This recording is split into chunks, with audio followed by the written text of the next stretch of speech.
Welcome back to my channel. If you are new around here, I am Jessie Johnson and this is my fiance Kevin, and I make music teacher videos. And if you didn't know already, my soon-to-be husband is actually a music teacher too. So we are gonna do the how I became a teacher tag, and we're both going to answer it from our perspectives. So we're gonna get into the first question.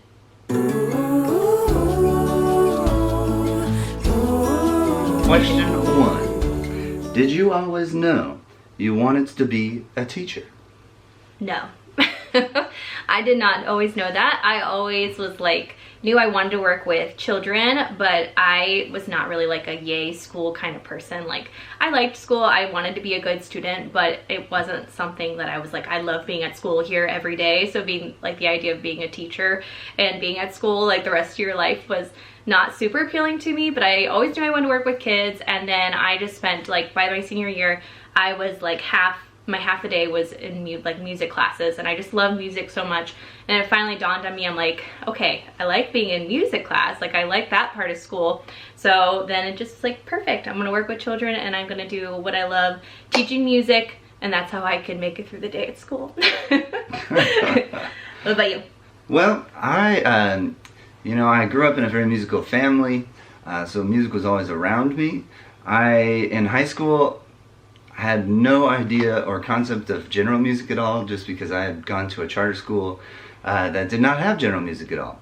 So I went to college. The only thing I really knew that I thought I might like to do is be a teacher, and the only experience that I had had was in high school. So high school band director, rah rah, shish kebab, and went to college to do that, and took the elementary general music class with Dr. Shelley Cooper, and rocked my world.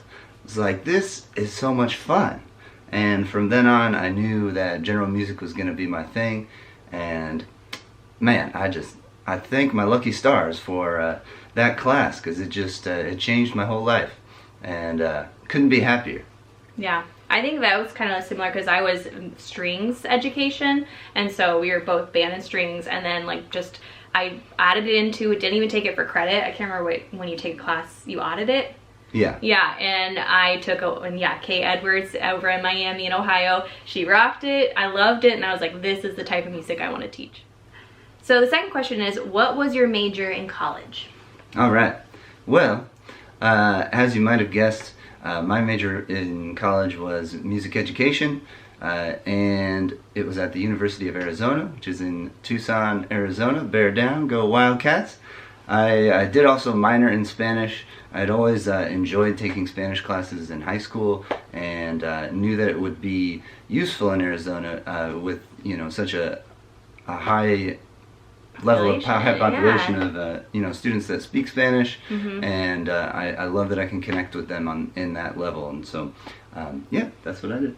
And mine was music education too, so bachelor's in music education, and I had no minors. I was just totally focused on that. I went to Miami University. That is not in Florida, it's in Ohio. Go Red Hawks. Kaka! I didn't go to any sporting events at all, but it was fun. All right, question 3. What are the requirements for your state to be certified? So I got my teaching license in Ohio, because that's where I grew up and went to college. And so wasn't really sure if I was going to move out, because my parents moved out while I was in college. They moved to Arizona. So I was just going for my Ohio education license, and then I kind of decided from there. So to get that, I had to do a semester of student teaching. So obviously, get my degree, but part of that is your last semester is just solely student teaching. Second, I had to do this thing called an Ed TPA, which if you live in Ohio, it's you continue that as you go to keep your certificate, and it's quite the process. It's very tedious. It's essentially, you have to video yourself during your student teaching. You have to pick a certain standard and show evidence that you taught that standard, and then you have to write a lot of papers, and it's pretty tedious, but got through that. And then I also had to take a music content state test, I think, and then like a general teaching one. And after that, then I got my certificate. And then transferring, because I did move to to Arizona. I did not teach at all, except for student teaching in Ohio. And then I moved out here, and I just had to, within like a 2-year thing, I got this provisional license, and then to make it like a real Arizona license, I had to take 3 classes, which was like an ELL, or they call it SCI class, a Arizona Constitution, and US Constitution. And then now I'm legit in Arizona. Wow. Yeah. I don't remember doing nearly that amount of things to become certified in Arizona. I did have to do all those classes that that she was talking about. Yeah, like that was already included in that was already college. Included. Yeah. I certainly had to student teach. I don't remember submitting all of these videos and things, but I likely had to. I mean, I would imagine. I know. A kind of disclaimer is like, this is what we remember. This is what we remember, yeah. We've been teaching now like 6 years. Yeah, almost. Year 6. So yeah, so it's sort of getting a little fuzzy, but that's what we remember at least. Right, but I would have to say I think with good confidence that, you know, it's not quite as many requirements to get certified in Arizona than in Ohio. Yeah, not to like, you know, down Ohio or Arizona or say that Ohio's better, but like I just felt like it was quite the process in Ohio, and even like just applying to places in Ohio versus Arizona, like there was a lot more steps, and it was just seemed like a quicker, they were trying to get people out here to teach, because we do have a teacher shortage. So yeah. Okay. So question number 4 is, how do you decide which age group you wanted to work with or which subject? I'll let you go first.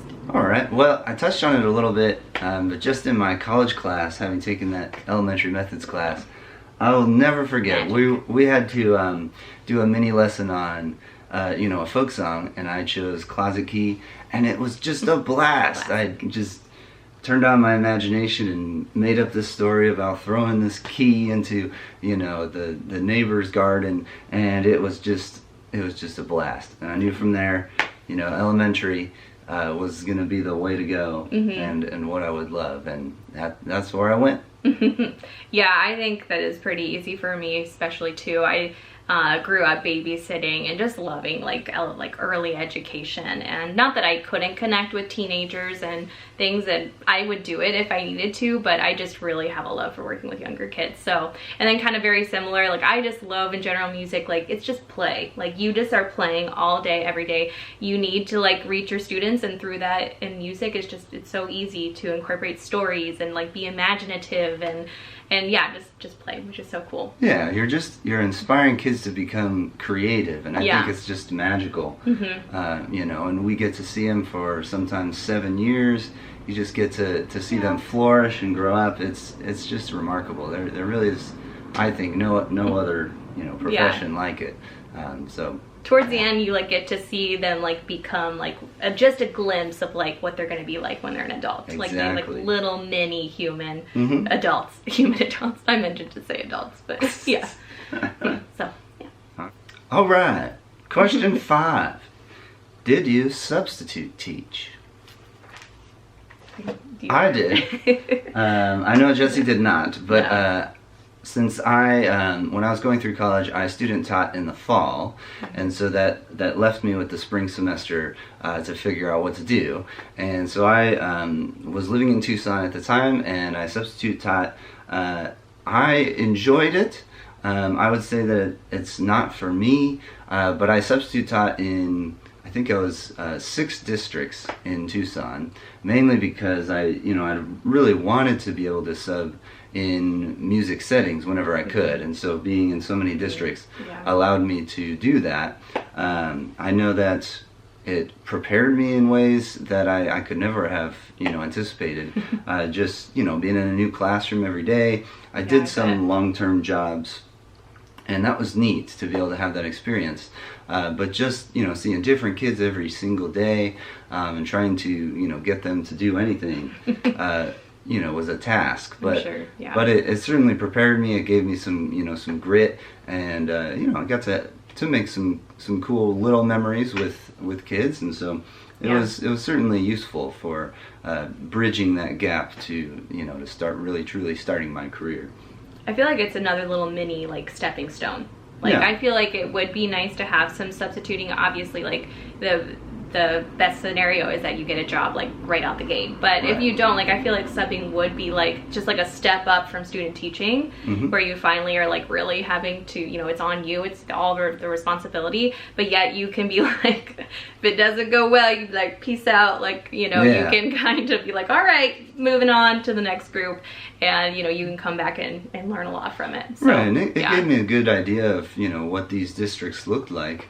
You know, Getting to know different schools. yeah, getting to know different schools and seeing, you know, if I would want to teach in that district. Yeah. So, yeah. Kind of rub elbows, get your foot in the door. Right. Yeah. And it's certainly good for networking. You know, you become friends with these, you know, teachers who request you or whatever. Yeah. So that was, you know, useful as well, for sure. That is really true. Like the job search, like, you know, me going in, especially from a different state, like I could only go from a little bit of word of mouth from my mom actually worked in Gilbert's schools here. And so she kind of like had some, you know, insight to that, but I feel like you don't truly know, Yeah. you know, so subbing, you really could like get that behind the scenes look of a different school and just kind of really see like where you fit and then where you want to go from there. Yeah. So number 6 is, what was your application process like? I feel like it was pretty standard. I applied to just a million schools all over Arizona and Tucson, Phoenix, everywhere. And you know, I think a lot of the districts used similar like website, I don't know, application Yeah.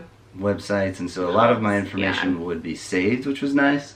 But I do remember, you know, when it wasn't saved, it was just a pain. But you know, it's just part of the whole process. Yeah.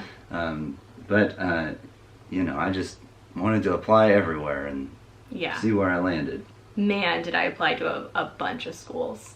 And the thing is, like in Ohio, I think I applied, I don't know, like 60 different schools, and I got 2 calls and interviews. That was it. They missed out. So just, that's right.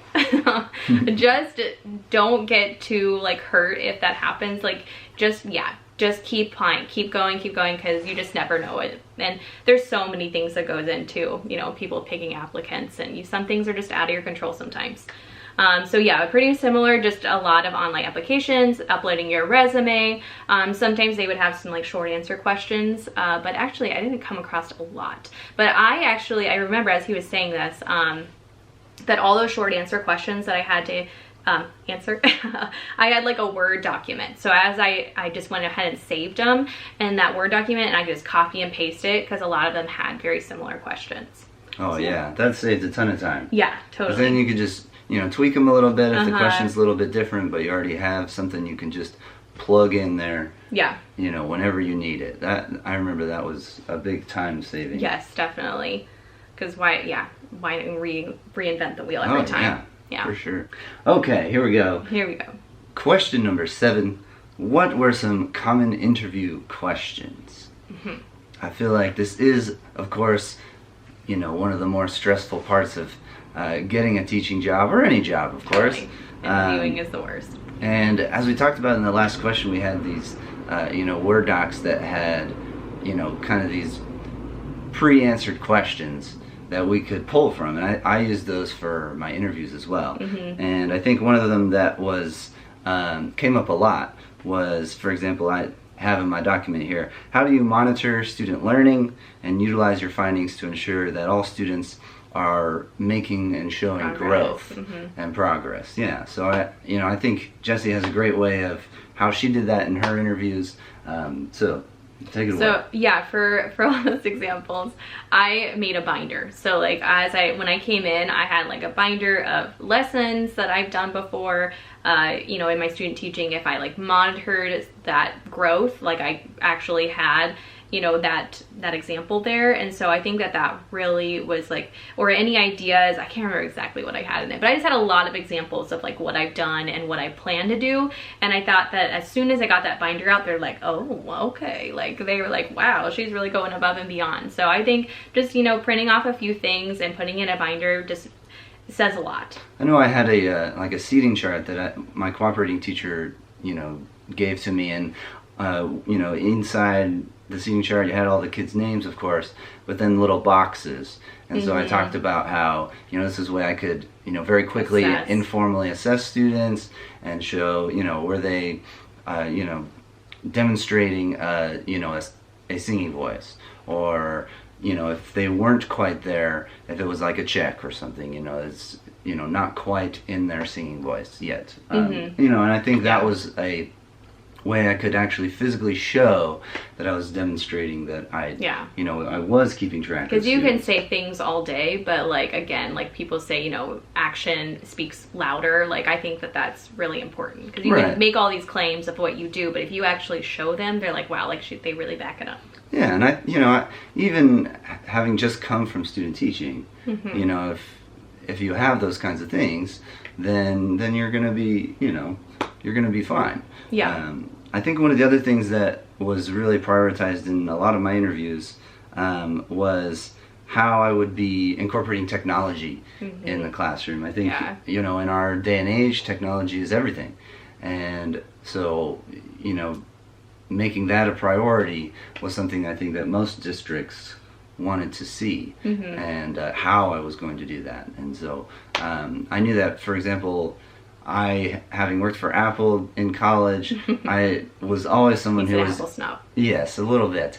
I was always someone who was interested in technology and finding ways that I could use it in my classroom, and so that, you know, provided a pretty easy segue.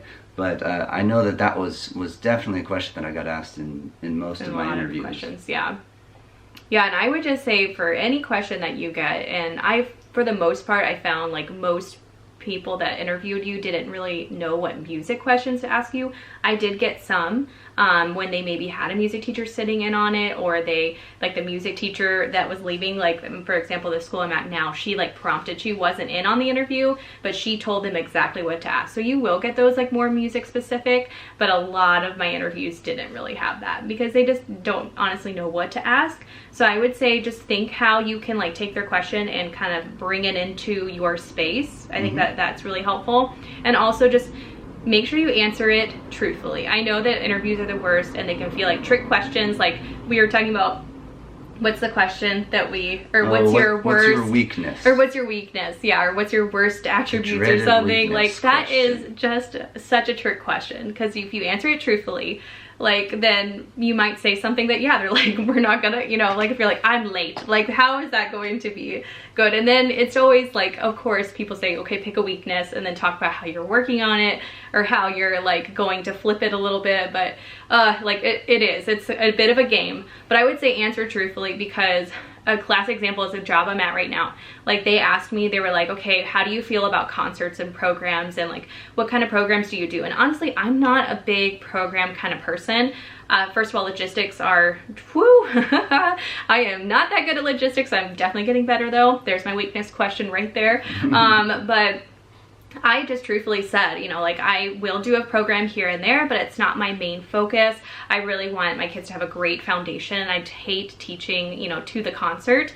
And I was like, oh, I'm not getting the job. Like that's what they want. And I actually got the job. And he said to me, he was like, the biggest thing is that you were so focused on like what they're teaching in the classroom, and like that you want to get that content across, and that you're not so worried about like putting on a show. And so that's what they actually liked about me. So definitely answer truthfully, because that makes you the best fit for that school. And I just want to say one more thing.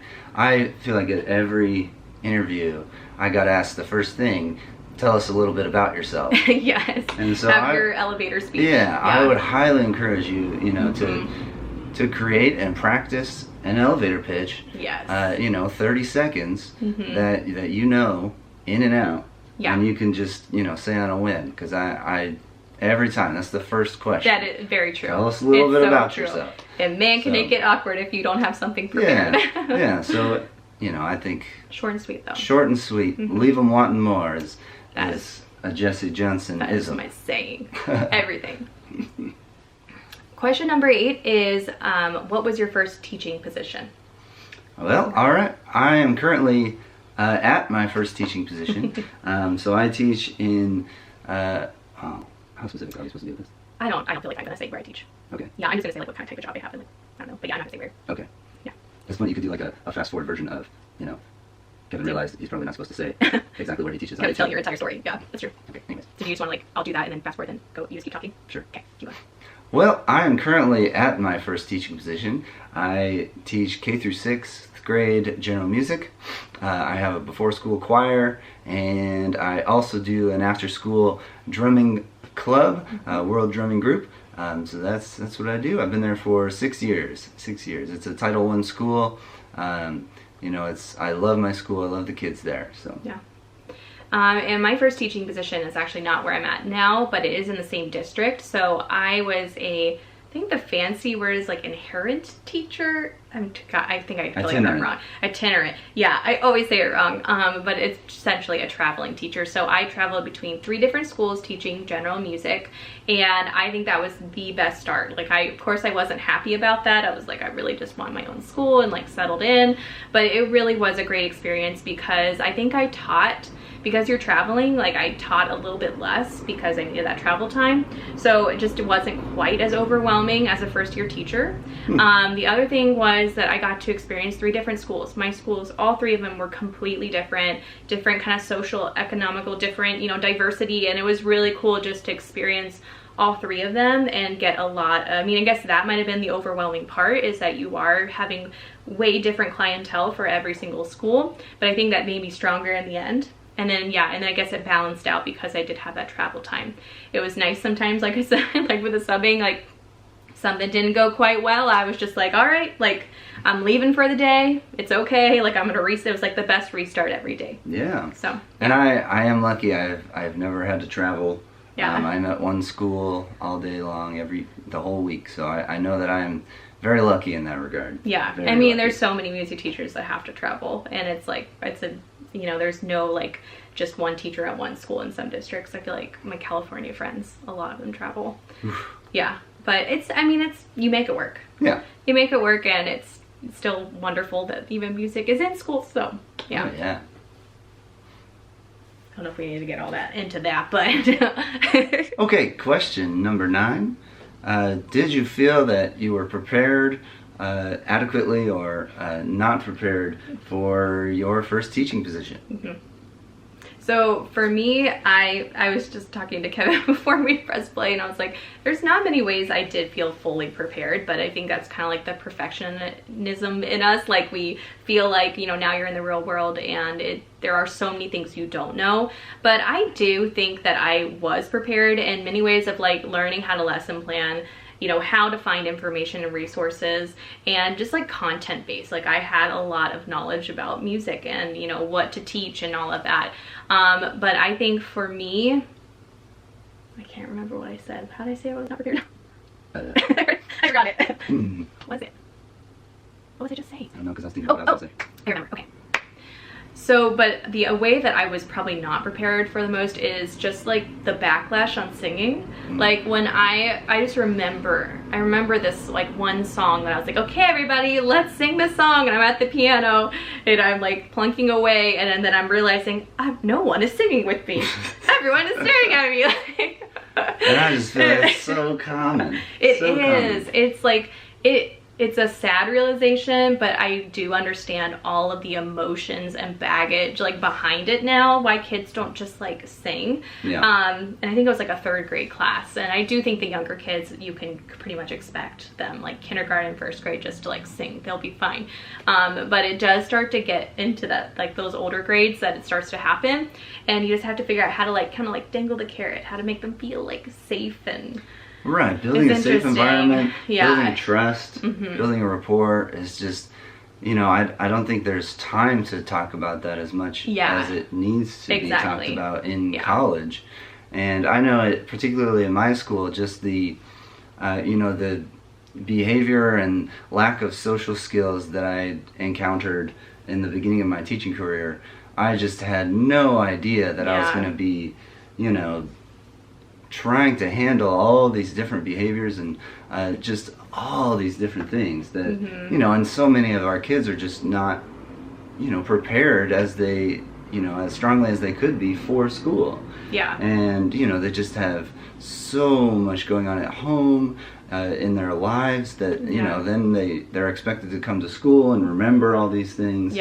And I remember it was a quick realization, like, they're expected to remember so much at school, and for me to expect them to remember everything from every music class, is just such a, You want to make it personal, like, how dare you not remember? Right. Put my heart and soul into this lesson. But there's just so much going on, and kids, they're just living, and we got to teach them where they are, and I think just building relationships was something that they talk about. You got to build a relationship with kids so that they trust you. But I think how to do that could be a lot more heavily emphasized. I feel like the it's still very heavy, and like, here's all the music content, here's all the standards, like, get it done. But I do think like my teaching has done a total opposite. It's like, I want them to learn music, but more I just want them to have a great experience and feel confident and like more creative from my class. Like, and having said that, go to as many workshops as you can, or and Kodai. If you're not a music teacher, whatever the equivalents would be. But they changed my life and my teaching, and only enhanced it in both ways. So. You got to keep yourself going, because teaching takes a lot of energy. Working with humans is hard. Working with all these different emotions, you got to make sure you're full of inspiration, so that you can keep it, bringing it to your students. All right, and the last question. We've come a long way, you guys. Number 10. Number 10.